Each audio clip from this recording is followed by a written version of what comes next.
আজকে আজকে যে পরিস্থিতি হয়েছে ক্যাম্পাসে, অ্যাটলিস্ট আপনারা যদি কেউ দেখতেন, বিশ্বাস করেন আপনারা সারা জীবনের জন্য এই ছাত্রলীগ জিনিসটাকে যে কি পরিমাণ ঘৃণা করতেন বা ভয় পাইতেন আপনারা জানেন না।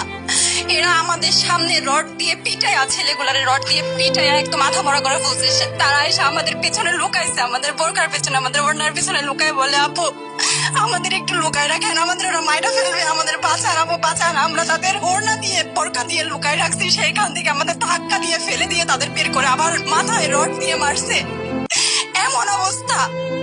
এবং তারা আমাদের ক্যাম্পাসের পরিচিত মুখ, আমরা চিনি তাদের, তারা এই অবস্থা করছে, রাস্তায় একদম শোয়াই ফেলছে। আমাদের হলের মেয়েদের বুকে বড় বড় যে আসতো ইট, এই ইট গুলো বুকে ফেঁকে দিচ্ছে, মানে একদম পুরো বুকে লাগছে, এরকম জামা কাপড় ছিঁড়ে ফেলছে, এত বাজে অবস্থা। অথচ আমার ব্যাচমেট, আমরা যাদের সাথে ক্লাস করি, একসাথে বসি, আমি তাদের একটা কথা বলতে দেখি না এগুলো নিয়ে, একটা কথা না। এবং তাদের নিউজ ফিডে গেলে দেখবেন তারা এখন এগুলাই